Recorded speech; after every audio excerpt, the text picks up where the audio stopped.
अस्सलामु अलैकुम वरहमतुल्लाहि वबरकातुहू। Good evening to all my dear brothers and sisters. उम्मीद करता हूँ कि तमाम दोस्त खैर आफियत से होंगे।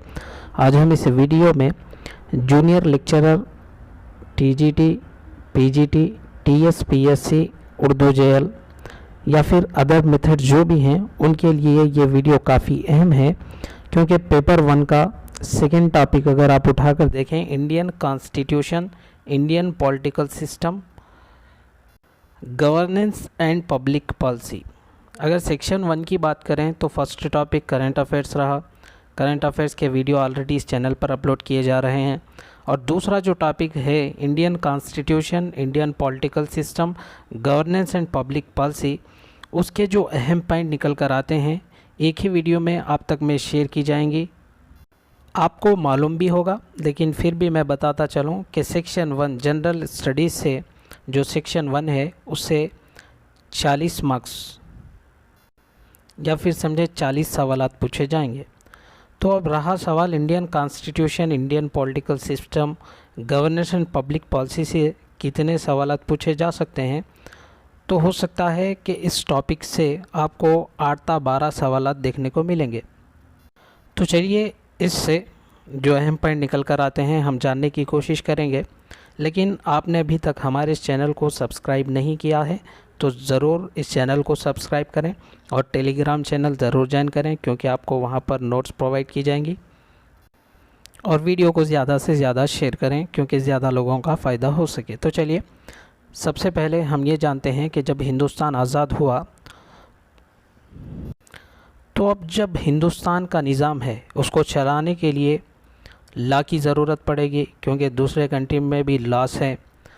अब हमारे हिंदुस्तान में ये बात बहुत ही अहमियत रखती है कि हिंदुस्तान के अंदर हमारे भारत मुल्क में मुख्तलिफ़ मज़हब के मानने वाले, मुख्तलिफ़ कल्चर को अपनाने वाले, मुख्तलिफ़ ज़ुबानें वाले यानी मुख्तलिफ़ ज़ुबानें बोलने वाले पाए जाते हैं, रहते हैं।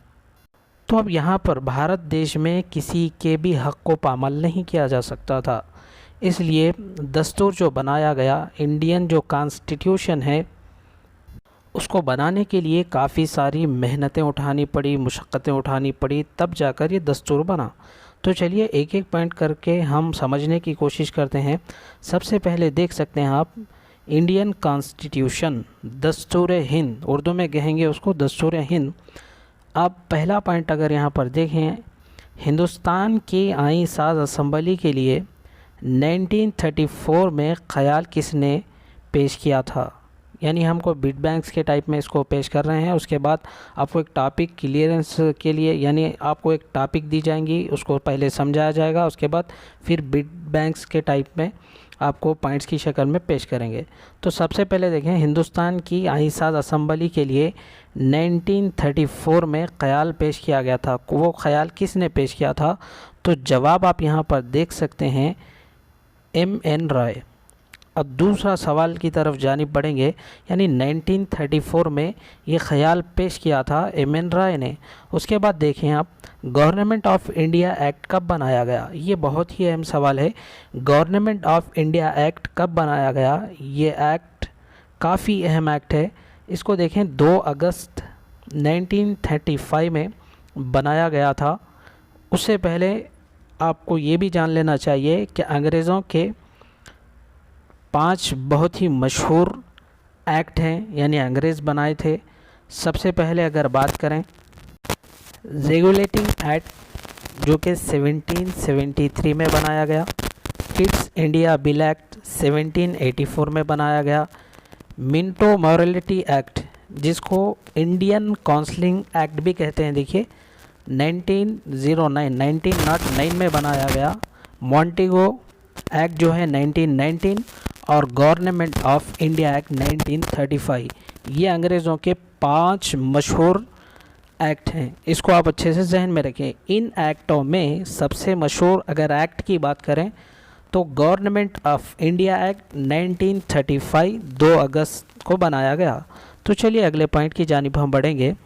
दस्तूर साज असम्बली के आर्जी सदर कौन थे? सर इससे पहले का पॉइंट देखें, दस्तूर साज असम्बली का पहला इजलास कब मुनक़िद हुआ? देखिए यहाँ पर बात यहाँ से देखिए आईसास असेंबली बनाने की बात चली। उसके बाद गवर्नमेंट ऑफ इंडिया एक्ट तो पहले ही बना दिया गया, यानी 2 अगस्त 1935। अब दस्तूर साज असेंबली का पहला इजलास कब मुनक़िद हुआ? तो जवाब देखें 9 दिसंबर 1946 पार्लियामेंट हाउस सेंट्रल हॉल में दस्तूर साज असेंबली का पहला इजलास मुनक़िद हुआ था। बहुत ही अहम पॉइंट है, इसको आप अच्छे से नोट कर लें या फिर जहन नशीन कर लें। उसके बाद देखें दस्तूर साज असेंबली के आर्जी सदर कौन थे? देखिए दस्तूर साज असेंबली के आर्जी सदर कौन थे? सचिद आनंद सिन्हा। यानी जब दस्तूर साज असेंबली का पहला इजलास मुनक़िद हुआ था तो लोग दस्तूर साज असेंबली के आर्जी सदर के तौर पे किसको इलेक्ट करे थे? सचिद सिन्हा को इलेक्ट करे थे। उसके बाद देखें दस्तूर साज असेंबली का क़याम, ये बहुत ही अहम पॉइंट है। देखिए यहाँ पर कंफ्यूज नहीं होना चाहिए। दस्तूर साज असेंबली का अगर पहले इजलास की बात करें 9 दिसंबर 1946 में हुआ, ठीक है। उसके बाद दस्तूर साज असेंबली के आर्जी सदर की अगर बात करें तो सच्चिदानंद सिन्हा है। उसके बाद अगर अगला पॉइंट अगर आप देखें दस्तूर साज असेंबली का क़याम, दस्तूर साज असेंबली के क़याम की अगर बात करें तो 11 दिसंबर 1946 को दस्तूर साज असेंबली का क़याम अमल में लाया गया। चलिए अगले पॉइंट की जानिब बढ़ेंगे। दस्तूर साज असेंबली का मुशीर यानी एडवाइज़र कहते हैं, देखिए उर्दू इंग्लिश में उसको। दस्तूर साज असेंबली के अगर मुशीर की बात करें, एडवाइज़र की बात करें तो आप देख सकते हैं मिस्टर BN राव। ये बहुत ही अहम पॉइंट है, इसको आप अच्छे से जहन में रखें। दस्तूर साज असेंबली का मुशीर कौन था, एडवाइज़र कौन था? अगर आपसे सवाल पूछ ले तो मिस्टर BN राव आंसर रहेगा। तो चलिए आगे बढ़ते हैं। दस्तूर साज असेंबली के सदर, अब यहाँ पर हमने पहले पॉइंट में यहाँ पर जाना था कि दस्तूर साज असेंबली का क़याम 11 दिसंबर 1946 में हुआ और दस्तूर साज असेंबली के आर्जी सदर सच्चिदानंद सिन्हा है। अब दस्तूर साज असेंबली के सदर यानी मुस्तकिल सदर किसको बनाए थे? तो जवाब यहाँ पर देख सकते हैं आप, डॉक्टर राजेंद्र प्रसाद। चलिए अगले पॉइंट की जानिब बढ़ेंगे। दस्तूर की मसूदा साज कमेटी कब बनाई गई? ये बहुत ही अहम सवाल है कि दस्तूर की मसूदा साज कमेटी यानी दस्तूर की मसूदा साज कमेटी, उसको हम इंग्लिश में कहेंगे ड्राफ्टिंग कमेटी, ठीक है। ड्राफ्टिंग कमेटी कब बनाई गई? 29 अगस्त 1947। इसको आप अच्छे से जहन नशीन कर लें। उसके बाद देखें आप ड्राफ्टिंग कमेटी के सदर कौन थे? देखिए दस्तूर साज कमेटी के अगर सदर की बात करें तो राजेंद्र प्रसाद हैं, लेकिन दस्तूर की मसूदा साज कमेटी ड्राफ्टिंग कमेटी की अगर बात करें तो डॉक्टर BR अम्बेडकर सर, जिनका पूरा नाम की अगर बात करें भीमराव रामजी अम्बेडकर, ड्राफ्टिंग कमेटी के सदर थे। उसके बाद आगे बढ़ते हैं। इस कमेटी के अराकीन की तादाद कितनी थी? यानी ड्राफ्टिंग कमेटी जो बनाई गई उनकी तादाद कितनी थी? तो जवाब आप देख सकते हैं यहाँ पर 7 यानी 7। अब देखिए यहाँ पर कौन कौन थे 7 मेंबर, ये भी जान लेना चाहिए क्योंकि 7 क्रोनोलॉजिकल आर्डर में भी आपको पूछ सकता है सारी इनमें से कौन नहीं थे, या फिर ये लोग दस्तूर साज कमेटी के अराकीन में से थे या फिर ये नहीं है। सवाल किस तरीके से भी पूछ सकता है, तो उसके लिए हमें तैयार रहना होगा। तो हमने जाना कि दस्तूर साज कमेटी के यानी दस्तूर साज असेंबली के मुशीर भी देख लिया हम, दस्तूर साज असेंबली का क़याम कब हुआ वो भी देख लिया, और दस्तूर साज कमेटी के आर्जी जो सदर थे कौन थे वो भी देख लिए। उसके बाद दस्तूर मसूदा साज कमेटी कब बनाई गई, यानी ये तमाम चीज़ें जानने के बाद इस कमेटी के अराकीन की तादाद, यानी किस कमेटी की, ड्राफ्टिंग कमेटी के अराकीन की तादाद क्या थी, तो हमने जाना कि 7 थी। अब कौन कौन थे यहाँ पर देख सकते हैं आप, BR अम्बेडकर, उसके बाद गोपाल स्वामी अय्यर, अल्लाड़ी कृष्णा स्वामी अय्यर, चौथे नंबर पर देख सकते हैं आप सैयद मोहम्मद सादुल्ला, उसके बाद KM मुंशी, यानी फिफ्थ वन देखें KM मुंशी, 6th वन देखें आप माधवा राव, उसका रिप्लेस था यानी इनके रिप्लेस थे BL मित्रा। उसके बाद देखें आखिरी यानी लास्ट वन कृष्णम्माचारी, उनका रिप्लेस था डी पे। देखिए लास्ट वन कृष्णम्माचारी का रिप्लेस था डी पी खतन। उम्मीद करता हूँ कि आपको समझ आ गया होगा। चलिए अगले पॉइंट्स की जानी पड़ेंगे। अगला पॉइंट देखें, हिंदुस्तान के दस्तूर को बनाने में कितने साल लगे, कितने दिन लगे, ये तमाम चीज़ें यहाँ पर दी गई हैं। हिंदुस्तान के दस्तूर को बनाने में 2 साल 11 महीने 18 दिन, यानी हम रिपब्लिक डे के मौके पर ये बार बार सुनते हैं, यौम जमहूरिया के मौके पर, कि हिंदुस्तान के दस्तूर को बनाने में 2 साल 11 महीने 18 दिन लगे हैं। उसके बाद अगला पॉइंट देखें आप, हिंदुस्तान के कानून को बनाने के बाद कितने दिन बहस चली। देखिए आप एक एक पॉइंट को अच्छे से जहन नशीन कर लें, आगे इसके बारे में बतलाया जाएगा कि किस लिए बहस चली, कितने अमेंडमेंट हुए, वो तमाम चीज़ें देखने को मिलेगी आपको। लेकिन यहाँ पर देखें हिंदुस्तान के कानून को बनाने के बाद कितने दिन बहस चली, 114 दिन बहस चली। देखिए आगे देखें, हिंदुस्तान के कानून को कब कबूल किया गया। हिंदुस्तान के कानून को 26 नवंबर 1949 में कबूल किया गया। हिंदुस्तान के कानून बनाने में जुमला खर्च कितना हुआ। हिंदुस्तान के कानून को बनाने में देखिए जुमला खर्च 64 लाख रुपये हुआ। आगे बढ़ते हैं, 26 जनवरी 1950 को हिंदुस्तान भर में नाफिज किया गया। क्या नाफिज किया गया? कानून। देखिए हमारे दस्तूर को जो मंजूरी मिली, काबिल कबूल किया गया, 26 जनवरी 1950 को हिंदुस्तान भर में दस्तूर को नाफिज किया गया। उसके बाद अगला पॉइंट देखें, हिंदुस्तान के दस्तूर साज असम्बली किसके कहने पर तश्कील दी गई थी।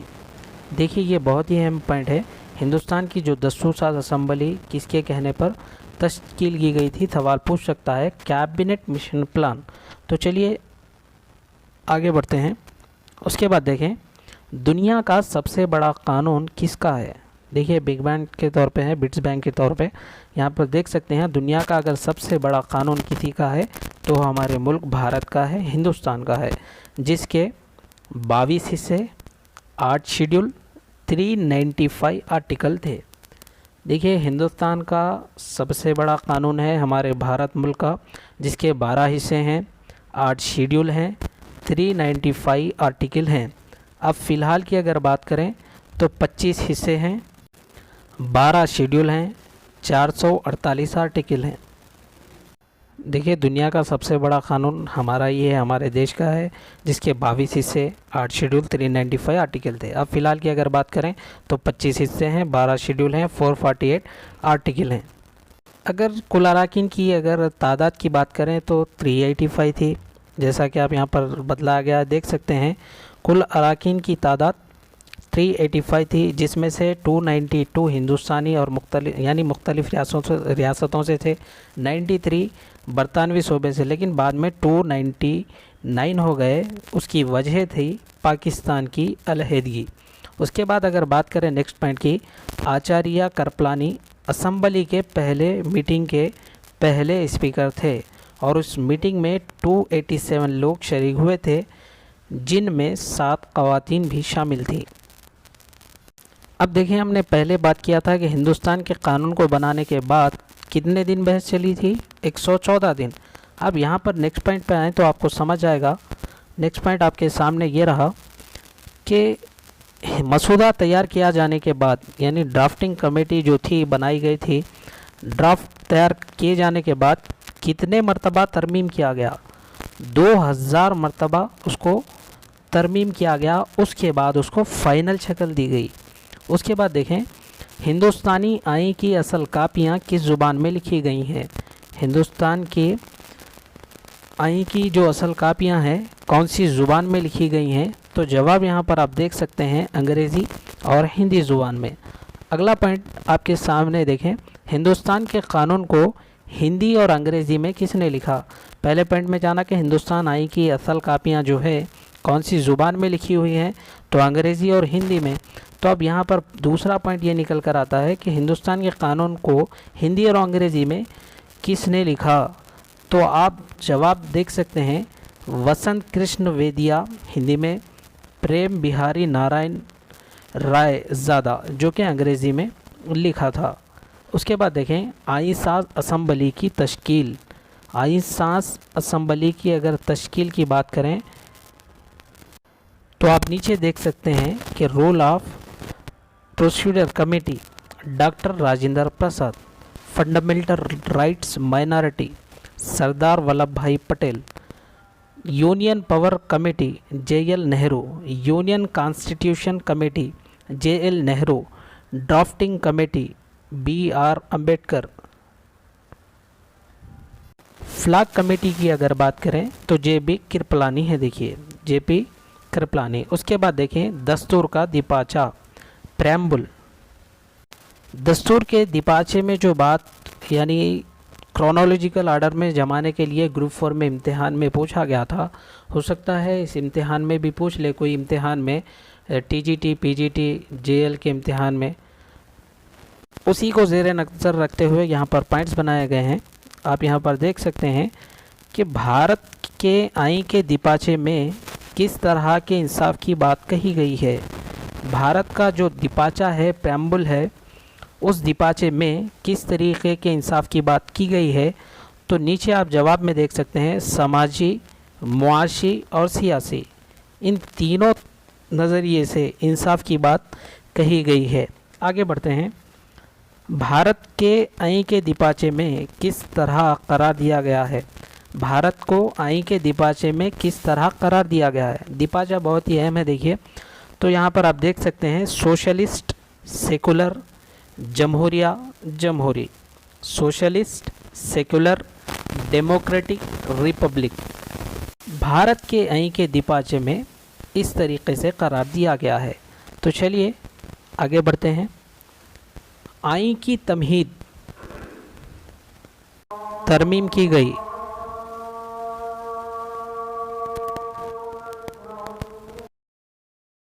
तो देखिए आईन की तमहीद में कितनी बार तरमीम की गई। देखिए आईन की तमहीद में जो है एक ही मरतबा तब्दीली की गई। 1976 में 42वीं आईनी तरमीम एक्ट के तहत इसको तब्दील किया गया था। तो आईन की तरमीम में क्या तब्दीली की गई थी, यानी पिछले पॉइंट में हमने जाना कि जो आईन की तमहीद कितनी बार तब्दील की गई, तो एक मरतबा 1976 42वीं आईनी तरमीम एक्ट के तहत। अब यहाँ पर सवाल ये पैदा होता है कि आईन की जो तरमीम की गई उसमें क्या तब्दीली की गई। तो सोशलिस्ट का इजाफ़ा, ये बहुत ही हमें देखिए आईन की तरमीम में सोशलिस्ट का इजाफ़ा किया गया।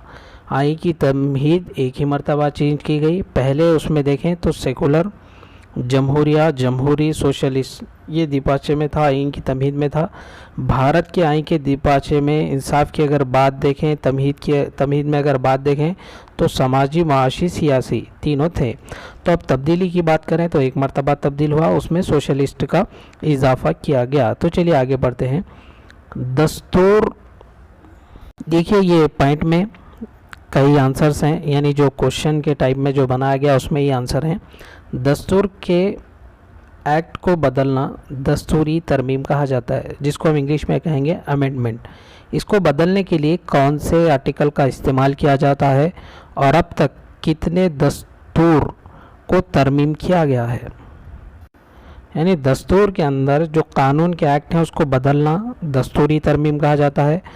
उसको बदलने के लिए कौन से आर्टिकल का इस्तेमाल किया जाता है और अब तक कितने दस्तूर के तरमीमात किए गए हैं। तो देखिए आर्टिकल की अगर बात करें 368 आर्टिकल है जिसके तहत दस्तूर में तरमीम की जाती है, अमेंडमेंट किया जाता है। अगर अमेंडमेंट कितने हैं उसकी अगर बात करें तो 105 अब तक अमेंडमेंट किए जा चुके हैं। अमेंडमेंट्स में सारी तब्दीली आर्टिकल 368 के तहत की जाती है और अब तक 105 अमेंडमेंट्स किए जा चुके हैं। उसके बाद आगे बढ़ते हैं। हिंदुस्तान के आईन को बैकग्राफ ड्राइंग्स भी कहा जाता है। आज़ादी, मसावात, इंसाफ, भाईचारे को कौन से मुल्क से लिया गया है।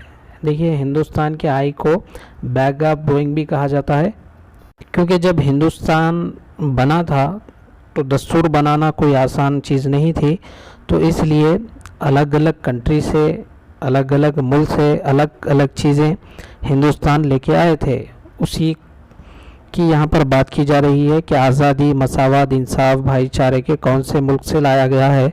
तो जवाब रहेगा फ्रांस। अब देखिए, अमेरिका से हिंदुस्तान के आइन में ये शामिल किया गया।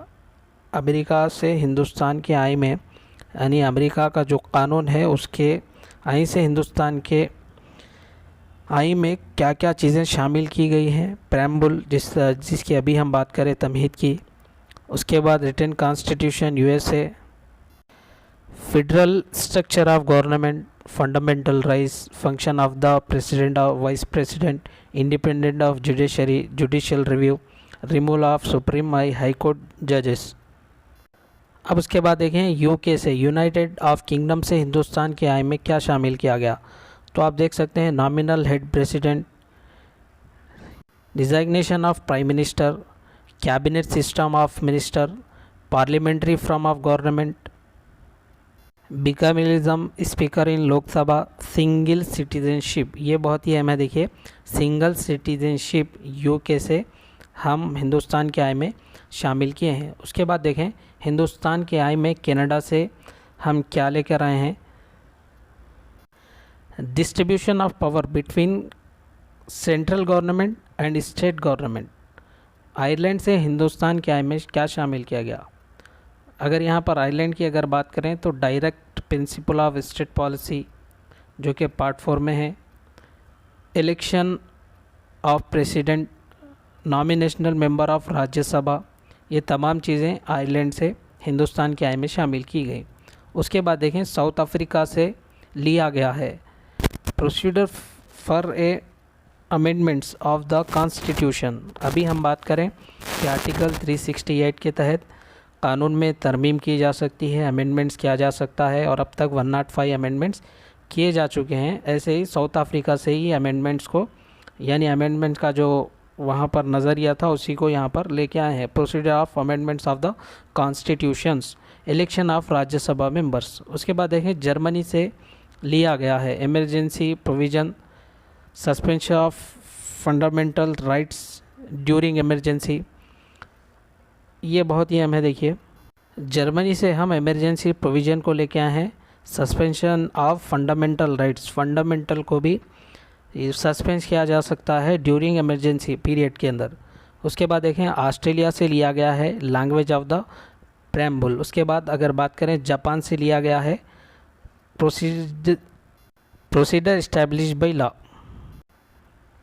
देखिए, हमने जाना कि हिंदुस्तान के आइन में कनाडा से क्या लेके आए हैं, आयरलैंड से क्या लेके आए हैं, साउथ अफ्रीका से क्या लिया है, जर्मनी से क्या लिया है, ऑस्ट्रेलिया से क्या लिया और जापान से क्या लिया है। तो चलिए अगले पॉइंट जानते हैं, स्ट्रक्चर ऑफ इंडियन।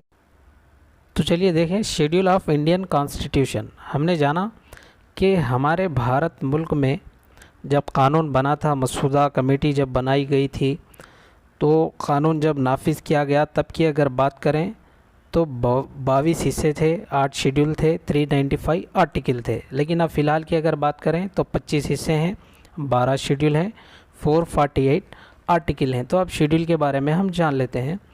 उसके बाद देखें, इसको शॉर्टकट याद रखने की ट्रिक्स भी यहाँ पर आपको बतलाई गई है, इसको आप फॉलो कर सकते हैं, या फिर इससे और आसान अंदाज़ है आपके पास, आसान तरीका है याद रखने का, तो आप अपने मेथड्स के ज़रिए भी याद रख सकते हैं। सबसे पहले देखें शेड्यूल 1 टेरिटरी एंड स्टेट्स, उसको हम शॉर्टकट में देखें तो टी, यानी टेरिटरीज एंड स्टेट्स।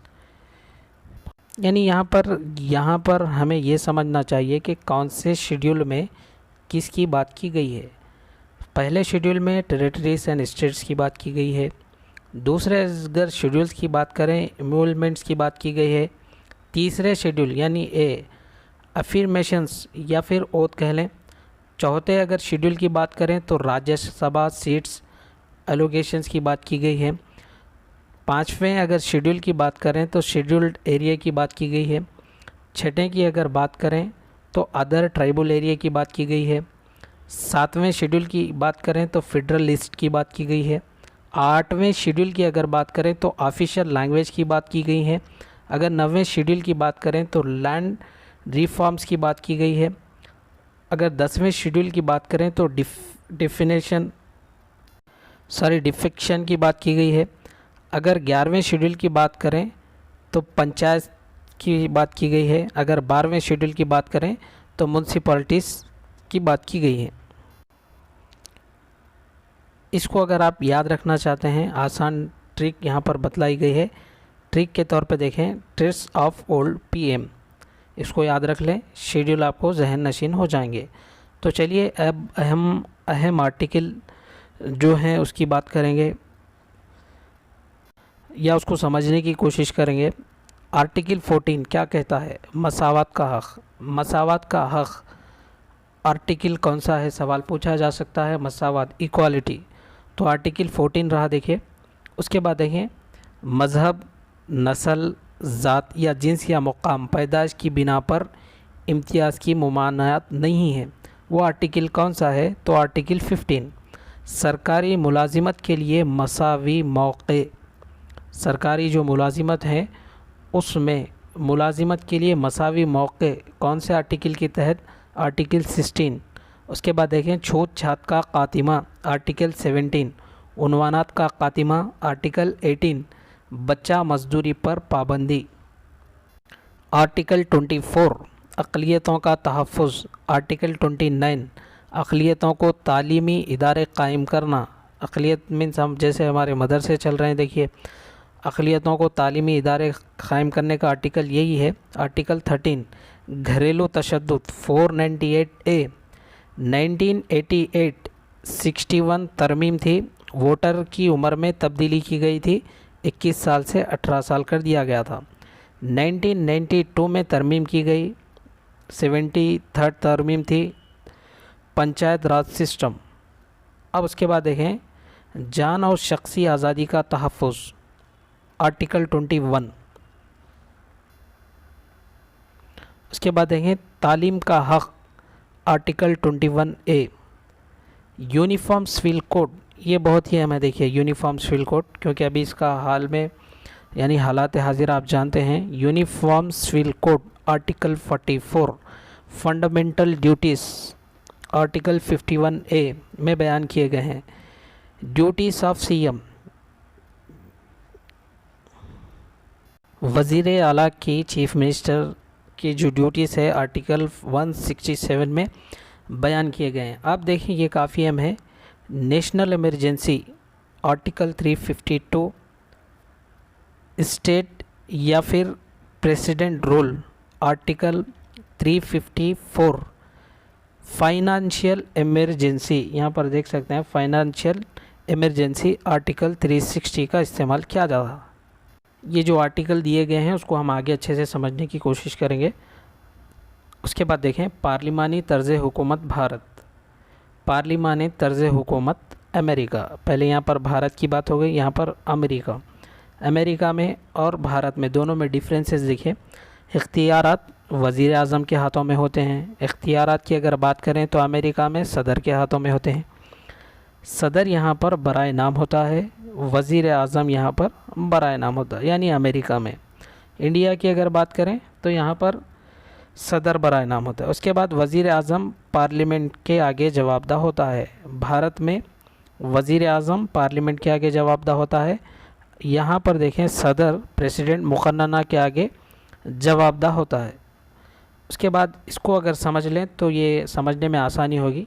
मरकज़ी हुकूमत, सेंट्रल गवर्नमेंट। सेंट्रल गवर्नमेंट देखें, मुक़न्नना, आमिला, अदलिया, तीनों के ऊपर मुनहसर होती है। Legislative, executive and judiciary. पहले बात करते हैं मुक़न्नना, कानून साजी करना। अब ये कानून साजी कहाँ पर होती है? चलिए कानून साजी की बात करते हैं। पहले देखें, लोकसभा, राज्यसभा, सदर जमहूरिया, इन तीनों के ज़रिए कानून बनाया जाता है। अब आमिला के ज़रिए कानून नाफिज किया जाता है। अब अदलिया का काम क्या है कि कानून की हिफाजत करना, इंसाफ करना, मुजरिमों को सज़ा देना। उससे पहले हम जानेंगे कि कानून साजी करना लोकसभा का, राज्यसभा का और सदर जमहूरिया का काम है। लोकसभा ऐवान ज़ेरी भी कहा जाता है, राज्यसभा को ऐवान बाला भी कहा जाता है। यहाँ पर कंफ्यूज नहीं होना चाहिए, ऐवान ज़ेरी, ऐवान बाला। लोकसभा की अगर बात करें तो 543 जो मेंबर हैं राष्ट्र मुंतखब होकर आते हैं, यानी अवाम इन्हें मुंतखब करती है। 2 की अगर बात करें तो सदर जमहूरिया यानी प्रेसिडेंट मुंतखब करता है। जुमला अगर अराकीन की तादाद देखें लोकसभा के मेंबर ऑफ़ पार्लियामेंट जिसे हम कहते हैं 545 रहेगी। थोड़ा सा यहाँ पर क्लियर कर देता हूँ। उसके बाद देखें राज्यसभा ऐवान बाला राष्ट्र मुंतखब, यहाँ पर देख सकते हैं आप 238। 12 जो हैं सदर जमहूरिया करते हैं। जुमला अगर तादाद देखें तो 250। 30 साल उम्र होनी चाहिए, यानी 30 साल के अगर हैं तो आप ऐवान बाला राज्यसभा के लिए इलेक्शन लड़ सकते हैं। तो देखिए यहाँ पर सदर जमहूरिया दोनों को इलेक्ट कर रहे हैं और यहाँ पर 12 जुमला मिलाकर यहाँ पर 12 + 2 = 14, ठीक है। उसके बाद देखते हैं अदलिया जुडिशरी। अब जुडिशरी का काम क्या है, हमने जाना कि कानून की हिफाजत करना, इंसाफ करना, मुजरिमों को सज़ा देना। तो चलिए आगे बढ़ते हैं, थोड़ा मुक़न्नना को तफसील से देख लेंगे। ये गैर मुस्तकिल जमात है, कौन सी? लोकसभा की। इसकी मियाद 5 साल तक होती है, यानी कोई भी मेंबर ऑफ़ पार्लियामेंट इलेक्ट होता है तो 5 साल तक उसकी मियाद होती है। जुमला अराकीन 545, अवाम के ज़रिए 543, सदर जमहूरिया के ज़रिए 2 एंग्लो इंडियन। एंग्लो इंडियन से मुराद आप जानते ही हैं, वालिद या फिर वालदा या फिर दोनों में से कोई एक एंग्लो इंडियन, इंग्लैंड ब्रिटिश के होना चाहिए। उसके बाद 545 में से एक शख्स स्पीकर बनाया जाता है, यानी जो 545 अरकान है उसी में से एक को स्पीकर बनाया जाता है। उसके बाद देखें मौजूदा अगर स्पीकर की बात करें तो ओम बिरला हैं। अब बात करते हैं राज्यसभा की। राज्यसभा की अगर बात करें, देखिए लोकसभा को हम क्या बोले थे भाई, ऐवान ज़ेरी, राज्यसभा को ऐवान बाला। तो देखिए ये एक मुस्तकिल जमात है, एक रुन की मियाद 6 साल होती है, यहाँ पर 5 साल है, यानी लोकसभा में यहाँ पर 6 साल होती है। जुमला अराकीन की अगर तादाद की बात करें तो 250। हर 2 साल में 1/3 हिस्सा रिटायर्ड हो जाता है, यानी रिटायरमेंट होता है। मुल्क का नायब सदर जो राज्यसभा का स्पीकर भी होता है। देखिए ये बहुत ही अहम है, मुल्क का नायब सदर जो होते हैं, मुल्क के जो नायब सदर हैं वो राज्यसभा के स्पीकर होते हैं। अगर प्रेजेंट नायब सदर की बात करें तो जगदीप धनखड़ हैं। देखिए नायब सदर की उम्र 35 साल होनी चाहिए। तो चलिए अब सदर जमहूरिया के बारे में जानते हैं। उम्र 35 साल, पैदाइश हिंदुस्तानी होनी चाहिए, सरकारी ओहदे पर फाइज नहीं होनी चाहिए, ज़हनी तौर पर सेहतमंद होना चाहिए। अगर इंतखाबात की बात करें, यानी इनके इंतखाब की इलेक्टोरल कॉलेज के ज़रिए इनका इंतखाब किया जाता है। और एक बात यहाँ पर ये रही कि नायब जो सदर होता है, वाइस प्रेसिडेंट, वो एमपी नहीं होता, देखिए, ठीक है। उसके बाद इलेक्टोरल कॉलेज के ज़रिए सदर को मुंतखब किया जाता है। अगर प्रेजेंट सदर की बात करें, प्रेसिडेंट की अगर बात करें, द्रौपदी मुर्मू जो कि हिंदुस्तान की सदर हैं, 15वीं सदर हैं। 25 जुलाई 2022 को इन्होंने अपनी सीट संभाली। अगर उम्र की बात करें तो 35 साल से ऊपर होनी चाहिए। तो चलिए आगे बढ़ते हैं।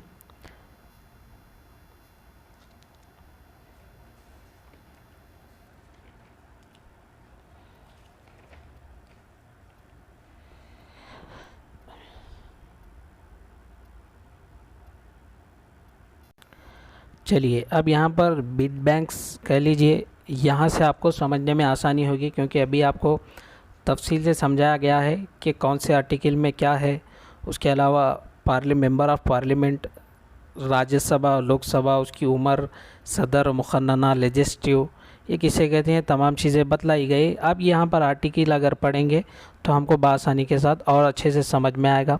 तो चलिए, जिस आर्टिकल में भारत को भारत कहा जाता है, यहाँ पर आर्टिकल की बात हो रही है। देखिए हमने पहले ही पढ़ा था कि हिंदुस्तान के 395 आर्टिकल थे लेकिन अब 448 हैं। तो सबसे पहले देखें जिस आर्टिकल में भारत को भारत कहा जाता है, आर्टिकल की अगर बात करें तो कहीं पर भी दूसरे नाम से मौसूम नहीं किया गया है।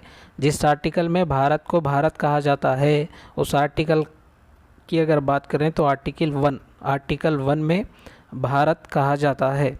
उसके बाद देखें इब्तदाई सतह पर कितने बुनियादी हुकूक दिए गए थे, यानी पहले जब बुनियादी हुकूक बतलाए गए थे इब्तदाई सतह पर वो कितने थे, तो आंसर आप देख सकते हैं 7। उसके बाद देखें आज़ादी के हक़ का तज़किरा इस आर्टिकल में है। वो कौन सा आर्टिकल है जिसमें आज़ादी के हक़ की बात कही गई है, तो देखें आर्टिकल यहाँ पर 19 था 22 आर्टिकल में आज़ादी के हक़ का तज़किरा किया गया है। अगले पॉइंट की जानिब देखें, हिंदुस्तान के आईन के मुताबिक ज़िंदगी का हक़ क्या है। हिंदुस्तान के आईन के मुताबिक ज़िंदगी के हक़ की अगर बात करें तो बुनियादी हक़ कहा जाता है। अगले पॉइंट की जानिब बढ़ते हैं। डॉक्टर अंबेडकर ने आईन का सबसे अहम आर्टिकल इस आर्टिकल को कहा है। देखिए भीमराव अंबेडकर साहब जो हैं ड्राफ्टिंग कमेटी के जो सदर थे, चेयरमैन थे, डॉक्टर अंबेडकर आईन का सबसे अहम आर्टिकल किसको कहा है, तो जवाब आप देख सकते हैं 32। उसके बाद देखें हिंदुस्तान के आईन के किस हिस्से में बुनियादी हुकूक हैं।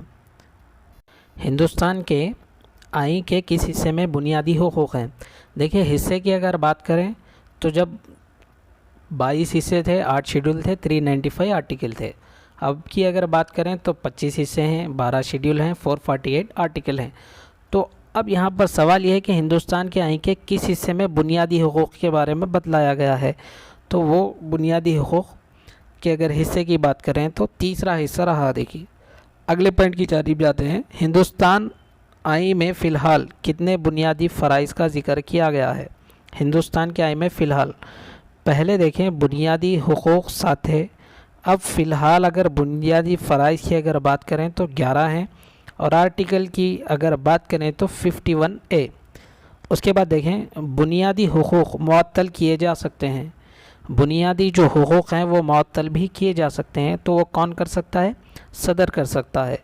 उसके बाद है कौन बुनियादी हुकूक पर मुनासिब पाबंदियाँ लगा सकते हैं। बुनियादी जो हुकूक दिए गए हैं मुनासिब तौर पर कौन पाबंदियाँ लगा सकता है, पार्लियामेंट। बुनियादी हुकूक मुअत्तल कौन कर सकता है, सदर। उसके बाद देखें मालियाती इमरजेंसी आर्टिकल 360, उसको हम इंग्लिश में कहेंगे फाइनेंशियल इमरजेंसी की अगर बात करें तो आर्टिकल 360 में बतलाई गई है। उसके बाद देखें हिंदुस्तान के नायब सदर का इंतखाब कौन करते हैं। हिंदुस्तान के नायब सदर का इंतखाब अरकान पार्लियामेंट ही करते हैं, इलेक्टोरल कॉलेज के ज़रिए, ठीक है। उसके बाद देखें लोकसभा के पहले स्पीकर थे, बहुत ही अहम सवाल है, लोकसभा के पहले स्पीकर JV मौलनकर थे। उसके बाद देखें ऐवानों का इजलास साल में कम से कम कितनी दफ़ा होना चाहिए। ऐवान जो हैं राज्यसभा, लोकसभा, उन ऐवानों का इजलास साल में कितनी मरतबा, कम से कम की बात की जा रही है, कितनी दफ़ा होना चाहिए, तो जवाब आप देख सकते हैं 2 मरतबा। उसके बाद देखें राज्यसभा में आईन हिंद का कौन सा शेड्यूल, राज्यसभा में सीटों की तकसीम आईन हिंद का कौन सा शेड्यूल में है, तो जवाब आप देख सकते हैं 4। यहाँ पर शेड्यूल की बात की जा रही है। हमने जाना था कि शेड्यूल कौन से किस में क्या है, शॉर्टकट भी आपको बतलाया गया था, उसको याद कर लें। उसके बाद आगे देख सकते हैं आप अगला पॉइंट, MP रुकनीत से महरूम हो सकता है। मेंबर ऑफ़ पार्लियामेंट जिसे हम कहते हैं, रुकनीत से वो कब महरूम हो सकता है, 60 दिन तक मुसलसल सेशन में गैर हाजिर रहना। उसके बाद देखें प्लानिंग कमीशन का चेयरमैन कौन है। प्लानिंग कमीशन का चेयरमैन वज़ीर आज़म होता है। हिंदुस्तान के वज़ीर आज़म का तकर्रुर क्या होता, यानी कैसे होता है। हिंदुस्तान के वज़ीर आज़म का तकर्रुर जो है तकरीरी तौर पर होता है, ओरली तौर पर किया जाता है। जिसके ज़्यादा MPs इलेक्टेड होते हैं उसी पार्टी का वज़ीर आज़म को तकर्रुर किया जाता है। उसके बाद देखें हिंदुस्तान के पहले नायब वज़ीर आज़म थे? सरदार वल्लभ भाई पटेल हिंदुस्तान के पहले नायब वज़ीर आज़म थे। उसके बाद कौमी एकजहती काउंसिल का चेयरमैन कौन है? कौमी एकजहती एक काउंसिल है, उसका चेयरमैन कौन है? सवाल पूछा जा सकता है। जवाब आपके सामने रहा वज़ीर आज़म। अगला पॉइंट देखें, सुप्रीम कोर्ट ऑफ इंडिया का तकर्रुर कौन करता है? सुप्रीम कोर्ट ऑफ इंडिया का तकर्रुर, सुप्रीम कोर्ट, सर यहाँ पर लिखने में मिस्टेक हो गया। सुप्रीम कोर्ट ऑफ इंडिया के चीफ जस्टिस का तकर्रुर कौन करता है? तो जवाब रहेगा सदर। अगला पॉइंट देखें, सुप्रीम कोर्ट के जज किस उम्र में रिटायर्ड होते हैं? तो जवाब रहा 65 साल की उम्र में, यानी जब 65 साल की उम्र को पहुंचते हैं तो रिटायर्ड हो जाते हैं, यानी रिटायरमेंट लेते हैं। उसके बाद देखें, हिंदुस्तानी आइन का निगरान, हिंदुस्तान का जो कानून है, हिंदुस्तान के आइन का निगरान कौन होता है? Chief justice of India. अगला पॉइंट आपके सामने ये रहा कि चीफ जस्टिस के अलावा सुप्रीम कोर्ट में दीगर जजों के ज़्यादा से ज़्यादा तादाद कितनी होती है? तो जवाब देखें 25। उसके बाद देखें, आइन में कितने किस्म के हंगामी हालतें हैं? आइन जो हैं कितने किस्म के हंगामी हालतें हैं आइन के अंदर? तो सबसे पहले हमने वहाँ पर जाना था कि इमरजेंसी तीन तरीके से हो सकती है। पहले आप यहाँ पर देख सकते हैं आर्टिकल 352 नेशनल इमरजेंसी, जिसको हम कहेंगे कौमी इमरजेंसी। आर्टिकल 356 स्टेट इमरजेंसी, या फिर कहें प्रेसिडेंट रूल, सदर राज नाफिस। Article 360 FE financial emergency. अब उसके बाद जो पॉइंट यहाँ पर बतलाए गए हैं इसको आप अच्छे से जहन नशीन कर लें।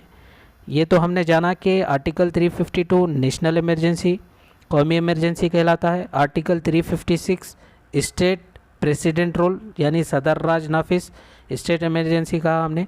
उसके बाद आर्टिकल अगर 360 की बात करें तो फाइनेंशियल इमरजेंसी। अब चलिए बात करते हैं, ये तीन आइन में हंगामी हालतें हो सकती हैं। उसके बाद देखें, हिंदुस्तान की आज़ादी से लेकर अब तक कितने बार कौमी इमरजेंसी का ऐलान किया गया है? ये बहुत ही अहम है। हिंदुस्तान जब हमारा मुल्क बना उसकी आज़ादी के बाद से लेकर, यानी क़ानून जब बना उस तब से लेकर अब तक कितने बार कौमी इमरजेंसी का ऐलान किया गया है? सबसे पहले देखें 3 मरतबा इमरजेंसी का ऐलान किया गया था। फर्स्ट है, यहाँ पर आप देख सकते हैं 26 October 1962 to 21 November. Indian China war जब हुआ था तब कौमी इमरजेंसी का ऐलान किया गया था। सेकंड अगर बात करें तो 3 दिसंबर था 17 दिसंबर तक 1971 में इंडिया पाकिस्तान की वार के टाइम पर अगर आखिरी कौमी या फिर स्टेट इमरजेंसी की अगर बात करें, ये अंदरूनी इंतशार था। देखिए 1975 टू 1977 21 मंथ स्टेट इमरजेंसी का ऐलान किए थे। प्राइम मिनिस्टर अगर तब की बात करें तो इंदिरा गांधी थी। अगर प्रेसिडेंट की बात करें तो फ़खरुद्दीन अली थे। देखिए ये आप अच्छे से जहन में रखें क्योंकि ये पॉइंट काफ़ी अहम है। आई में कितने किस्म के हंगामी हालतें हैं? 3 किस्म की, नेशनल इमरजेंसी, स्टेट इमरजेंसी या कह लें प्रेसिडेंट रूल, सदर राज नाफिस, और अगर 360 आर्टिकल की बात करें तो फाइनेंशियल इमरजेंसी। हिंदुस्तान में 3 मरतबा इसका ऐलान किया गया था। एक था 1962 में, दूसरा 1971 में और एक 1975 टू 1976। ये अंदरूनी इंतशार था, 21 महीने तक चला। उसके बाद चलिए आगे बढ़ते हैं। लक्षद्वीप का हाई कोर्ट किस रियासत में है? लक्षद्वीप का जो हाई कोर्ट है वो केरला रियासत में वाक़ई है। इलेक्शन कमीशन किस आर्टिकल के तहत कायम किया गया है? इलेक्शन कमीशन ऑफ इंडिया जो है वो कौन सा आर्टिकल है जिसकी वजह से इलेक्शन कमीशन ऑफ इंडिया को कायम किया गया है? और वो आर्टिकल यहाँ पर बतलाया गया है, आप देख सकते हैं 324। 2 साल में 2 वज़ीर आज़म किस पार्टी ने दिया? जनता दल। अब यहाँ पर एडिशनल इन्फॉर्मेशन है, आप इसको नोट कर ले सकते हैं कि 2 साल में कौन कौन से साल में यहाँ पर बतलाया गया है। उसके बाद देखें, वज़ीर आला उसके कामों की वजाहत किस आर्टिकल में है? यानी वज़ीर आला के जो ड्यूटीज़ हैं वो कौन से आर्टिकल में है? आर्टिकल 167। आज़ाद हिंदुस्तान की पहली खातून गवर्नर, ये बहुत ही अहम सवाल है। देखिए, आज़ाद हिंदुस्तान की पहली खातून गवर्नर सरोजिनी नायडू थी। उसके बाद देखें ग्राम पंचायत का आर्टिकल जो रियासती हुकूमत तश्कील देती है, रियासती हुकूमत की यहाँ पर बात की जा रही है, तो आर्टिकल 40। उसके बाद देखें भारत में 3 दर्जे पंचायत किसने तजवीज़ की? यानी तजवीज़ पेश की थी भारत में 3 दर्जे की पंचायत किसने तजवीज़ पेश की थी? तो बलवंत राय मेहता कमेटी। उसके बाद देखें पंचायत सियासत की हुक्मरानी को इतने हुकूक़ में तकसीम किया गया है? 3 है। कौन सा आर्टिकल हिंदुस्तान के आईन में तरमीम की इजाज़त देता है? ये बहुत ही अहम है। देखिए, वो कौन सा आर्टिकल है जो हिंदुस्तान के आईन में तरमीम की इजाज़त देता है? ये तरमीम कौन कर सकते हैं, इससे पहले हमने जाना। अब यहाँ पर है कौन सा आर्टिकल हिंदुस्तान के आईन में तरमीम की इजाज़त देता है? तो आर्टिकल 368। आईन साज असम्बली की अगर बात करें तो 24 जनवरी 1950। पसमानदा तबक़ात के लिए कौमी कमीशन कब कायम किया गया था? अगर ये पूछ ले तो 1993। किस मुल्क का गैर तहरीरी आईन है? ये बहुत ही अहम है। किस मुल्क का गैर तहरीरी आईन है, यानी तहरीर किया हुआ आईन नहीं है, तो वो है अमेरिका। उसके बाद देखें सदर पार्लियामेंट के दोनों ऐवानों के लिए कितने अरकान को नामज़द कर सकता है? सदर की बात चल रही है यहाँ पर। पार्लियामेंट के दोनों ऐवानों के लिए कितने लोगों को वो मुंतखब कर सकता है, नामज़द कर सकता है? तो पहले ही हमने जाना था कि 14, लोकसभा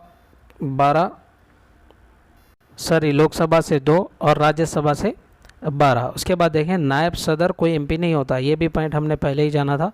उसके बाद देखें फाइनेंस कमीशन की तकर्रुर, ये बहुत ही है। फाइनेंस कमीशन की तकर्रुर कौन करता है? तो इसका तकर्रुर सदर करता है।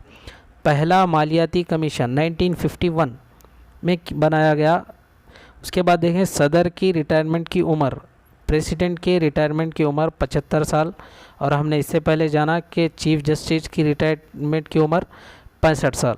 उसके बाद देखें पार्लिमानी तर्ज़ हुकूमत का ख़याल कहाँ से लिया गया? पार्लिमानी जो तर्ज़ अमल है उसका ख़याल कहाँ से लिया गया? बरतानिया से लिया गया। पार्लियामेंट मुश्तमिल है, पार्लियामेंट किस पर मुश्तमिल है? लोकसभा, राज्यसभा और सदर। आज़ाद हिंदुस्तान का पहला स्पीकर जीवी मौलनकर था। उसके बाद देखें हिंदुस्तान की आईन में ज़्यादातर दिफात में तब्दीली कौन करता है? यानी तरमीम, अमेंडमेंट्स जिसे कहते हैं, वो कौन करता है? पार्लियामेंट। आर्टिकल की अगर इससे पहले हमने बात की थी, आर्टिकल कौन सा है? 368। उसके बाद अगला पॉइंट देखें किस साल या फिर इस साल house of the people Lok Sabha का नाम दिया गया? 1954 में हाउस ऑफ द पीपुल का नाम दिया गया, लोकसभा का नाम दिया गया। हिंदुस्तान का वज़ीर आज़म के लिए उम्र 25 ईयर। उसके बाद देखें प्लानिंग कमीशन ऑफ इंडिया एक गैर कानूनी इदारा है। उसके बाद देखें बहुत ही लास्ट पॉइंट है, मुख्तसर पॉइंट है, हिंदुस्तान के पहले इलेक्शन कमिश्नर सुकुमार सेन। उसके बाद दूसरे अगर कमिश्नर की बात करें KRK सुंदरम। उसके बाद देखें कानून साज असम्बली, ये बहुत ही अहम पॉइंट है। कानून साज असम्बली और लोकसभा में ख़वातीन को रिजर्वेशन 33%। उसके बाद देखें आबादी कंट्रोल और ख़ानदानी मनसूबाबंदी हिंदुस्तान के आईन के किस शेड्यूल में है? यानी आबादी को कंट्रोल और ख़ानदानी मनसूबाबंदी हिंदुस्तान के वो कौन से शेड्यूल का हिस्सा है? तो शेड्यूल का हिस्सा रहा वो 7वां शेड्यूल का हिस्सा है। उसके बाद देखें वो कौन सी रियासत है कानून साज मेम्बरान की तादाद सबसे ज़्यादा है? उत्तर प्रदेश, यूपी।